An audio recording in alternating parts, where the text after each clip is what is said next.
Hello students, welcome to my channel and please take a moment and subscribe to my channel if you want to resolve your queries and gain full concept of any topic you want. Hello students, this is the biology class and in the class we learn about the topic URT, which mean upper respiratory tract, and we learn about its parts. So student, now we study the part of URT. The upper respiratory tract include nostril, nasal cavity and the pharynx. Nostril and nasal cavity are the part of the nose, and the pharynx is the area of the throat that is present below the nasal cavity. First of all, we study the nose. Nose is the external visible part of the respiratory system. External visible part means it is not present inside our body but it is present outside our body. This means that it is external and it is visible because inside the body the organs are not visible to us. So it is the external part of the respiratory system. It is made up of bones, cartilage and fatty tissues. The cartilage are the soft bone that is present inside our nose. The nostril and nasal cavity. First of all, what is nostril? The nostril are the openings from where we inhale the air.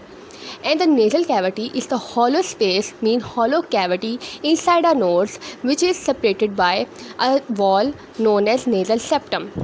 The vestibule. Vestibule is the part that is between our nasal cavity and nostril, and it consists of hair.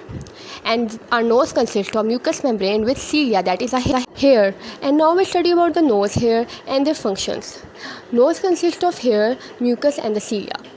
The mucus is a viscous thick liquid that is secreted by the mucous membrane that layers our nose.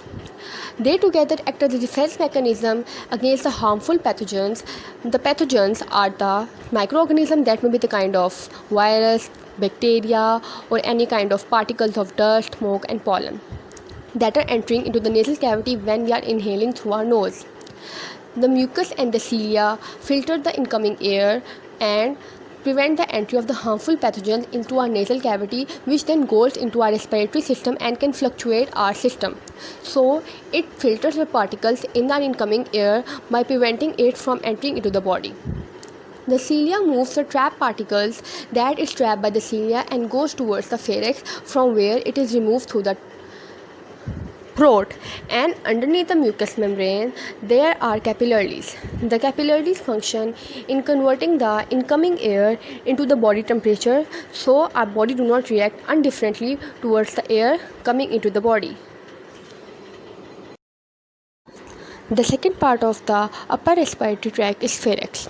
The definition of pharynx is that it is a cone-shaped passageway that led from oral and nasal cavity. Oral and nasal cavity means that oral cavity means from our mouth.